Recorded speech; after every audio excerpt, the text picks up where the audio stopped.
దేవుడు మరొక ప్రభు దినాన్ని మనకు అనుగ్రహించాడు. అందును బట్టి ఆయన స్తుతించడం మనం ప్రతిలో ప్రార్థన చేసుకుని వాక్యపరిచిన కృపామేడ దయామేడ వందనాలు స్తోత్రములు.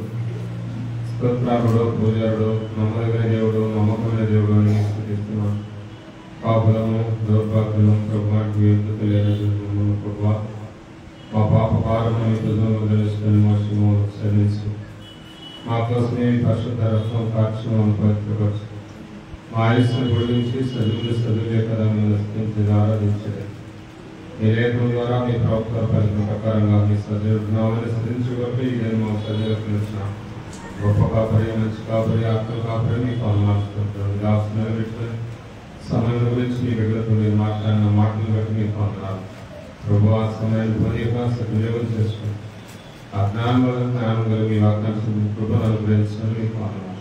తిరిగి మీ వాక్య పరిస్థితి తెలుసుగా నేనైతే అనర్హుడు అయ్యకుడు నా ప్రభా ప్రార్థన నా ప్రభానికి యోగ్యత లేదా నన్ను మీ ఆత్మతో బలపరిచి మీ నామం తెలుసుకుని మీరేమి మీరు మాట్లాడితే మా క్షేమం వీళ్ళందరినీ స్వాధీనించుకొని నన్ను మీ ఆత్మతో మీ కంచెలో వస్తుంది. మీ నామం తెలుసుకొని నడిపించి మీరే అధ్యక్షించండి. సమయాన్ని మమ్మల్ని మీ చేతులకు అప్పగించుకుంటారు. నా రుణం సూచిస్తున్నాము. స్తుతించి ప్రార్థిస్తున్నాం తండ్రి. దేవుడికి స్తోత్రములు. దావీదు యోబు గ్రంథము 22వ అధ్యాయము 21వ వచనం నుంచి 23వ వచనం 21, 22, 23 వచనాలు మనం దేవుని వాక్యాన్ని ధ్యానిస్తాం. కొద్ది నిమిషంలో మాత్రమే ప్రభు వాక్యాన్ని ధ్యానిద్దాం. చాలా జాగ్రత్తగా మనం గమనిద్దాం. 22 ఆయనతో సహవాసం చేసిన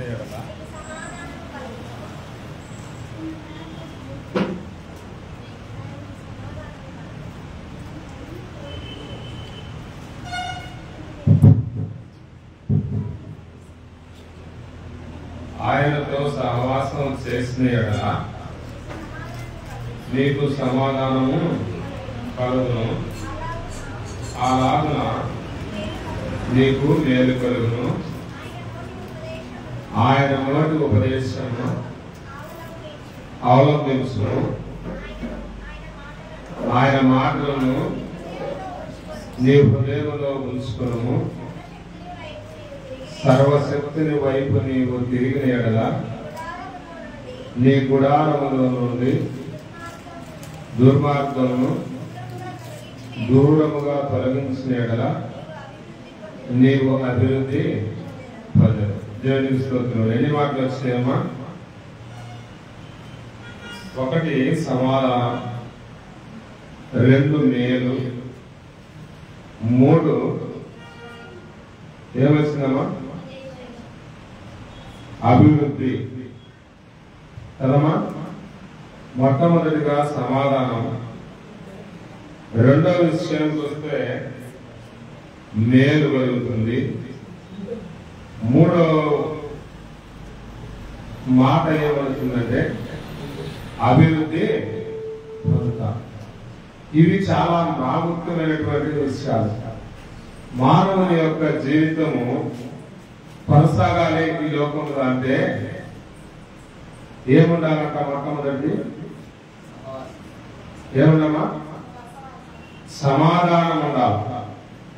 మానవుని జీవితం ఈ లోకంలో సాఫీగా కొనసాగాలి అంటే మానవునికి మొట్టమొదటి ఏముండాలా? సమాధానం ఉండాలి. ఏ పని చేసినా, ఎక్కడికి వెళ్ళినా, ఏ ఆలోచన చేసినా, ఏ కార్యక్రమం చేసినా, ఏ భోజనం చేసినా కూడా మానవునిలో మనిషి జీవితంలో సమాధానం లేకపోతే అది అసమాధానంగా ఆ కార్యము పూర్తి కాదని చెబుతుంది. అయితే ఆ సమాధానం ఎక్కడ ఉంది? ఆ సమాధానం దేని వల్ల వస్తుంది? ఆ సమాధానం ఎలా మనకు దొరుకుతుంది? అన్ని ఉన్నా నెమ్మది లేకపోతే ఆస్తి ఉండొచ్చు, అధికారం ఉండొచ్చు, అంతస్తులు ఉండొచ్చు, బలం ఉండొచ్చు, బలం ఉండొచ్చు, సమాధానం లేకపోతే గుడ్డి సున్నా, నెమ్మది లేని జీవితం, వ్యర్థమైన జీవితం. అయితే ఈ సమాధానము ఎవరి వల్ల వస్తుంది, ఏ పని చేస్తే మనకు దొరుకుతుంది అనే లేఖనంలో ఏం చెబుతున్నాయంటే ఏం చేయమన్నామా? ఆయనతో సహవాసం. మొదట మనం చేయవలసిన పని ఏంటంటే దేవునితో సహవాసం, సత్సంబంధాలు కలిగి ఉండాలి. సత్సంబంధాలు కలిగి ఉండాలి అనేది ఎలా దొరుకుతుందంటే దేవుని యొక్క వాక్యం చెబుతుంది. రోమపత్రిక 10:8 ఆయన యొక్క వాక్యం నీ నోట ఉండాలి, నీ హృదయంలో ఉండాలి, నీ తలపుల్లో ఉండాలి. సామెత గ్రంథం 3:1 నా కుమారుడా నా ఉపదేశమును అంగీకరించుము అన్నాడు. ఆయన ఉపదేశం ఏం చెబుతుందంటే, ఆయన వాక్యం ఏమి చెబుతుందంటే, ఆయన మాటలు ఏం బోధిస్తుందంటే నీకు సమాధానం కావాలని అంటే నాతో సహవాసము చేయము, నాతో స్నేహము చేయము, నాతో సంబంధం కలిగి ఉంటుము.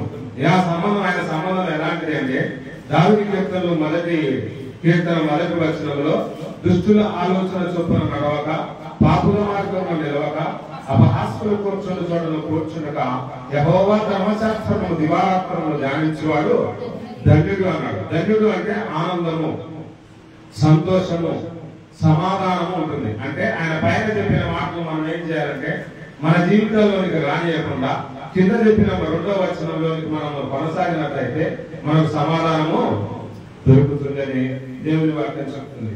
అయితే మనం సమాధానం కావాలనుకున్న వారు మనం ఏం చేయాలి? ఎవరితో స్నేహం చేయాలా? ఈ లోకంలో మనము స్నేహము చేయకూడదు. 1 యోహాను పత్రిక 2:13-14 ఏం చెప్తుందంటే ఈ లోకంలో ఉన్నదంతా శరీరాశ, నేత్రాశ, జీవపు డంబం. ఈ లోకంలో నటనది, అది ఒక దినం ఏమైపోతుందంట? గతించిపోతుంది. ఈ లోకంలో ఎంతటి వారితో స్నేహం చేసినా వారి కష్టాలు వచ్చినప్పుడు, శ్రమలు వచ్చినప్పుడు, దరిద్రులు వచ్చినప్పుడు, ఆర్థిక ఇబ్బందులు వచ్చినప్పుడు వాళ్ళు విడిచిపెడతారు. అన్ని ఉంటే అట్టుకొని ఉంటారు, అన్ని లేని వాళ్ళు విడిచిపెడతారు. అయితే మన దేవుడు ఈ లోకానికి వచ్చింది ధనవంతుల కోసం ఆయన రాలేదు, దరిద్రుల కోసం ఈ లోకానికి ఆయన వచ్చాడు, పాపుల కోసం ఈ లోకానికి వచ్చాడు, బలహీనుల కోసం ఈ లోకానికి వచ్చాడు. అందుకని వారి కోసం జనుల చేతులు చాచున్నారు. నా తండ్రి చిత్తము నెరవేర్చు వాడు నిరంతరము నిలుస్తారు. ఎవరైతే ఆయనతో సహవాసం చేస్తారో, ఆయన వెంబడిస్తూ ఉంటారో, ఆయన అనుసరిస్తూ ఉంటారో వారికి మాత్రమే సమాధానము కలుగుతుంది. 2వ మాట మనం చూసినట్లయితే అలాగునే నీకు మేలు కలుగును అన్నాడు. ఏ విధముగా అయితే మనకు సమాధానం అనుగ్రహించాడో సమాధానానికి ఇంకొక మెట్టు ఏంటంటే మేలు ఉండాలి. సమాధానం అంటే ఏమంటే మేలు. మేలు అంటే మనం ఒక పని చేస్తే దానికి ప్రతిఫలం జరగాలి. రావాలా లేదా? మనం ఏదైనా ఒక పెట్టుబడి పెట్టినా, ఒక విత్తనం ఎత్తినా కూడా మనకేం కావాలని కోరుకుంటాం? మేలు. అంటే ₹1, 1 కేజీ 2 కేజీలు మనకు విజయం. మేలు అంటే ఒక విజయం. ఏం జరగాల? మేలు జరగాలి. మేలు జరగాలంటే ముందు మనకేం రావాలా? సమాధానం ఉంటే మనం ఏ కార్యమైనా మనము ఆలోచించి నిదానంగా తొందరపాటు లేకుండా చేస్తాం. ఎప్పుడైతే మనం తొందర లేకుండా చేస్తామో ఆ రిజల్ట్ ఖచ్చితంగా టెన్షన్ లేని జీవితం. టెన్షన్ లేకుండా చేసే పని. అందుకని ఏ పని చేసినా ఏం చేస్తున్నాడు దేవుడు? ఆలోచించుము అన్నాడు. ఆలోచించుము అనే మాట చాలా దేవుని వాక్యం చెబుతుంది. ఆలోచన లేని జీవితము అనర్థాలకు దారి చేస్తుంది. మానవ జీవితంలో 2వది మేలు కావాలి. మొట్టమొదటి జీవించాలి అంటే ఎంత ఉన్నా నెమ్మది, సమాధానం, సంతోషం లేకపోతే పాటలు కూడా రాశారు కదా, సంతోషం ఎక్కడ ఉన్నది ఏమా, సమాధానం ఎక్కడ దొరుకునని జగమంతా వెతికాను, చివరి కదే నీలోనే కనుగొన్నాను. ఎవరు కనుగొంటామా? అది ఆయనలో ఉండేది. ఎందుకంటే ఎస్ఐ గ్రంథంలో రాశాడు ఆయన సమాధానానికి కర్త. చదవలేదా? ఆశ్చర్యకరుడు, ఆలోచనకర్త, సమాధానానికి అధిపతి. అందుకని ఆ సమాధానం ఏ నరులు ఇవ్వలేదు. సమాధానం కావాలంటే అది అక్కడనే ఉంది. ఆ సమాధానం మనం పొందాలి అంటే ఆయనతో మనం కలిసి ఉండాలి, ఆయనతో స్నేహం చేయాలి, ఆయన వెంబడిస్తూ ఉండాలి. అలాగనే ఏ విధంగా అయితే ఆయన సమాధానాన్ని మనం కనుగొన్నామో, పొందామో, ఎమ్మటే మనకు మేలు కలుగుతుంది. ఇవి రెండు లక్షణాలు. ఈ రెండు ఎందుకు వస్తే సమాధానం మేలు దేని వల్ల కలుగుతుంది? ఎలా వస్తుంది? దేవునితో సహవాసం, దేవుని మందిరంలో నివసించడం, దేవునితో వెంబడించడం, దేవుని సంఘంతో ఉండడం, దేవుని కుటుంబంతో ఉండడం, దేవుని బిడ్డలతో ఉండడం. మన ఊరికి అంత సహవాసం చేస్తే ఆయన రెండు మనకు లక్షణాలు మనకు దేవుడు ఇస్తాడు. తర్వాత ఆయన నోటి ఉపదేశములు అవలంబించాలి. ఆయన నోటి మాటలు, ఆయన చెప్పాడు కదా ఉపదేశం, నా కుమారుడా నా ఉపదేశంలో చూడండి, సామెతలు 3వ అధ్యాయం 1వ వచనం చూడండి. ఉపదేశం వల్ల వచ్చేటువంటి ప్రతిఫలం.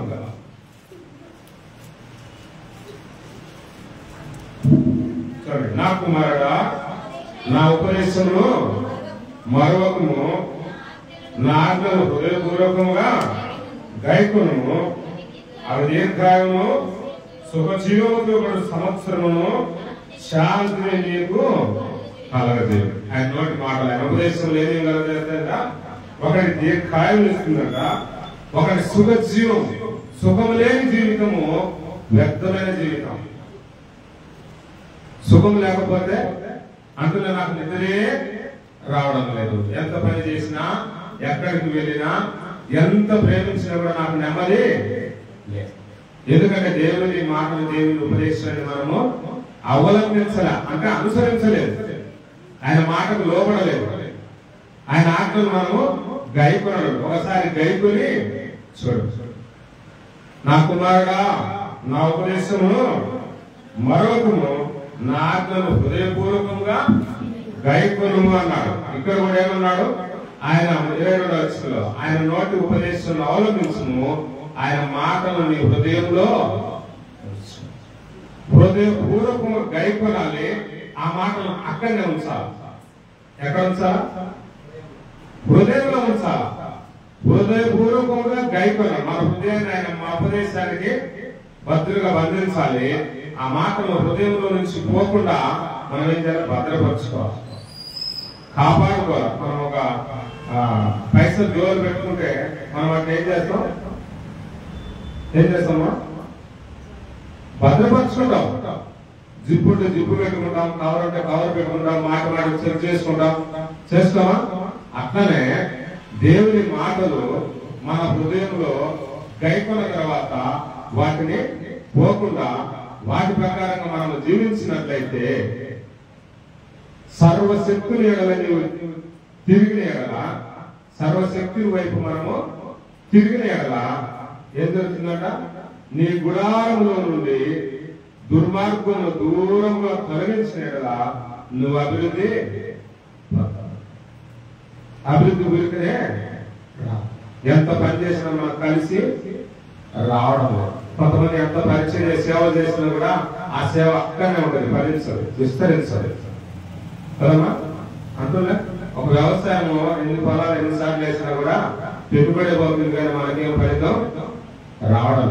కానీ బైబిల్ గ్రంథంలో దేవుని వైపు చూస్తూ ఇస్సాకు విత్తనం వేస్తే ఏం చేశాడు? 100 అంతలు. ఎన్ని అంతలు? 100 అంతలు. అంటే ఎన్ని అంతలు వేసింది వచ్చాయన?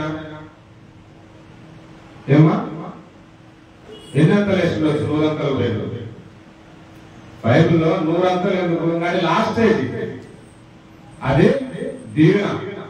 ఎంతనే ఇచ్చిండో 100 అంతల కిందనే ఎత్తింటాడు ఆయన. ఎంత ఇచ్చింటాడు? 100 అంతలకు కిందనే ఇచ్చింది. 100 అంటే దేవుని యొక్క ఫుల్ ఆశీర్వాదం. అది ఒక ధర్మశాస్త్రంలో లిఖించబడింది, దాన్ని మించింది లేదు. అందుకనే ఎంత విచ్చింది కాదు, ఎంత పొందింది మేలు. రూపాయి వేసి అంటే 10వ భాగం ఆయన ఇచ్చితే దేవుడు 100 90% వృద్ధి చెందాడు. దశమ భాగం అనేది అందుకే దశమ భాగం అంటే ఒక 10 రూపాయలు మనం ఇస్తే దేవుడు 90 రూపాయలు కలిపి దాన్ని ఏం చేస్తాడు? ఆ 10 రూపాయలు లేకపోతే 90 ఇంకా ఏమైంది? 100 రూపాయలు అక్కడ.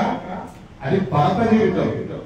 ఆ 10 కలిపినప్పుడు మనం 10 ఇస్తే దేవుడు 90 కలుపుతాడు, 9 రెట్లు కలుపుతాడు. అప్పుడు దాన్ని ఏం చేస్తాడు? సంపూర్ణం. అందుకనే 100 అంతలు పండించాడు ఆయన. 100 అంతలు పంట. దేవుని వాక్యంలో అందుకే చెప్తుంది అభివృద్ధి చెందుతాం. ఎలా చెందుతామంటే ఒకటి దేవుని వైపు తిరగాలి. స్నేహం చేశాము, స్నేహం వల్ల మనకు సమాధానం మేలు కలిగింది. ఆ తర్వాత ఆయన మాటలను ఆయన ఉపదేశాన్ని మనము పాటిస్తూ అనుసరిస్తూ వెళ్ళాము. ఆ తర్వాత మళ్ళీ దేవుని వైపు తిరిగాము. మన హృదయంలో గుడారంలో నుండి, మన జీవితంలో నుంచి, మన హృదయంలో నుంచి, మన కుటుంబంలో నుంచి దుర్మార్గమును ఏం చేయాలంట? దూరంగా తొలగించుకోవాలి. దూరం అంటే దేవుడు దుర్మార్గాన్ని ప్రేమించేవాడు కాదు. దేవునికి దూరంగా పెట్టుకున్నప్పుడు నువ్వేమైపోతావు? మనం ఏమైపోతావమ్మా? అక్కడే రాసింది కదమ్మా అభివృద్ధి. ఈ దుర్మార్గతను మన హృదయంలో ఉంచుకొని మన దేవుని వద్ద పోతే నాకు అభివృద్ధి జరగాలంటే అభివృద్ధి జరగదు. కానీ ఏం జరుగుతుందా? అనావృష్టి వస్తుంది. అభివృద్ధి కాదు కానీ అనావృష్టి వస్తుంది. అనావృష్టి కాకుండా అభివృద్ధి కావాలి అని అనుకుంటే మనం ఏం చేయాలా? ఈ వాక్యాన్ని, దేవుని మాటలు, మన ఉపదేశాన్ని అవలంబించాలి. కాబట్టి మరి సమాధానము, మేలు, అభివృద్ధి, ఈ 3 విషయాల వెనక మనకు చేయవలసినటువంటి కర్తవ్యాన్ని, బాధ్యతను, అనుసరించాలన్నటువంటి మార్గాన్ని దేవుడు చూపాడు. అవి ఎప్పుడైతే అవలంబిస్తామో, అనుసరిస్తామో, ఆచరిస్తామో ఆ సమాధానం, మేలు, అభివృద్ధి మనకు కలుగుతుంది. అంతే కూడా కాదు, మనం చూస్తే ఏబు గ్రంథం 8వ అధ్యాయము 5వ వచనం నుంచి కూడా మనం చూస్తే ఇక్కడ కూడా అదే మాటలు అక్కడికి ఇక్కడికి కలిసినట్టుగా కొన్ని మాటలు ఉంటున్నాయి.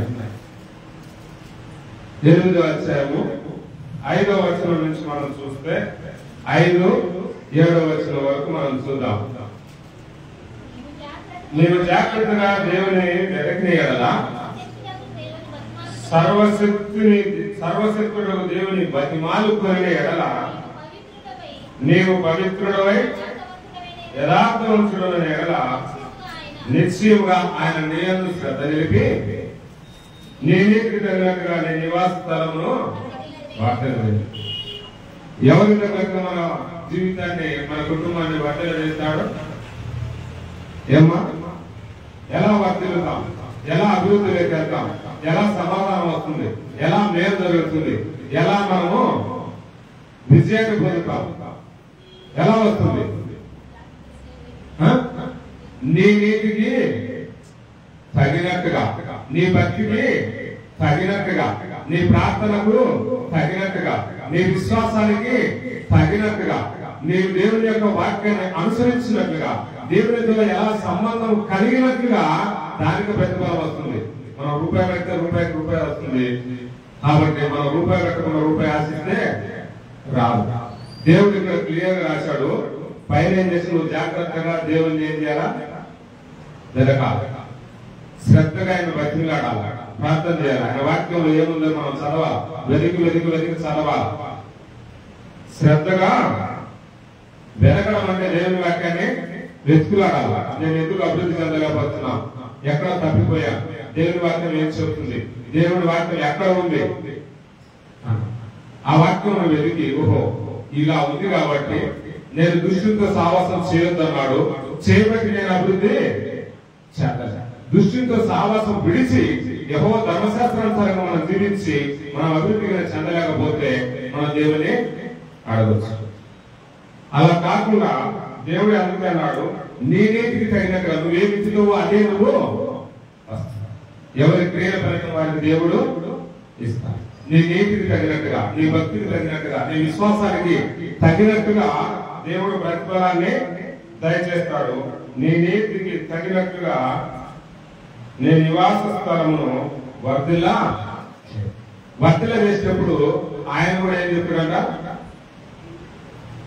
ఏం చేస్తాడన్నమా, మనం జాగ్రత్తగా వెతికితే ఆయన మన మీద శ్రద్ధ.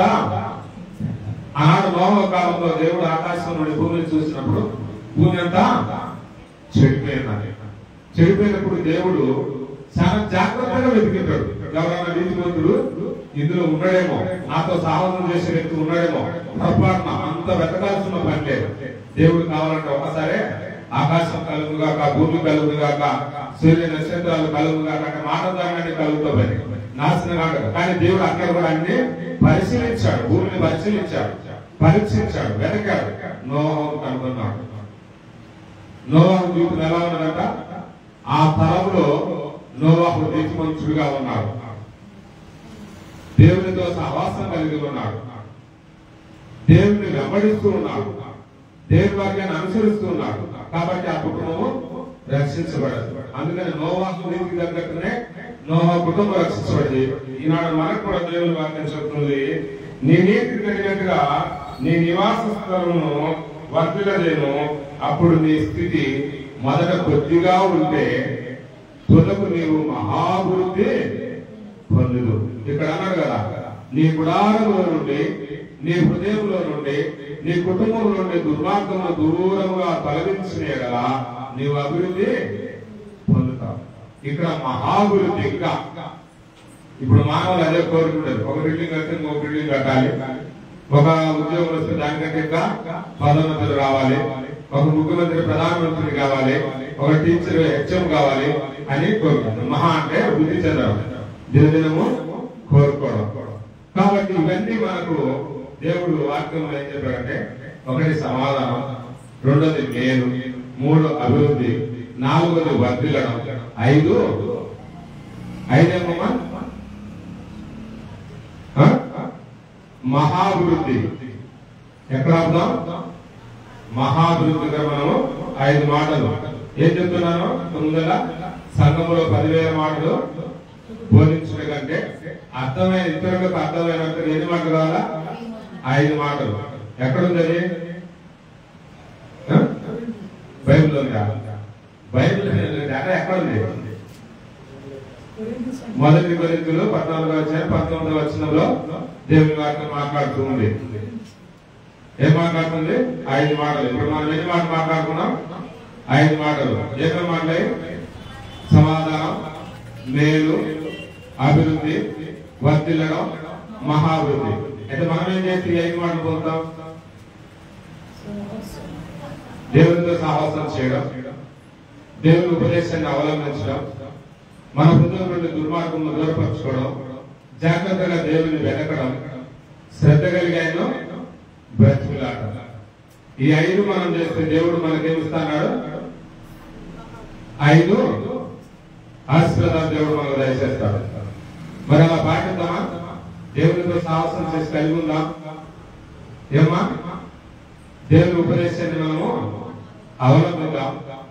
ఆయన ఐశ్వర్యకరమైన ప్రతి కార్యక్రమాన్ని మనలో నుంచి తొలగించుకున్నాం. మాటలో గాని, చూపులో గాని, నడవడికలో గాని, ఆలోచనలో గాని, వీటన్నిటి నుంచి తొలగించుకొని ఆయన చిత్తానుసారంగా మనం కొనసాగుతూ ప్రార్థన వాక్యం చెబుతూ ప్రార్థన జీవితం కలిగి మనం ఏం చేయాలి? ఆయన మందిరంలో, ఆయన సన్నిధిలో జీవించాలి. ఆయన జీవించినప్పుడు అలాంటి వారి, అలాంటి కుటుంబాన్ని, అలాంటి వ్యక్తుల కోసం దేవుడు దాచి ఉంచినటువంటి ధనం ఏమిటంటే సమాధానం, మేలు, అభివృద్ధి, వర్ధిల్ల చేయడం, మహాభివృద్ధిలోకైనా తీసుకోవాలి. కాబట్టి అలా పాటించి ఈ లక్షణాలు మనం పొంది ముందు కొనసాగుతాం. దేవుడి వాక్యాన్ని జీవించిన కాక సమయం ప్రత్యేకంగా తెలియపరుస్తూ ప్రకటన ముగిస్తున్నాం.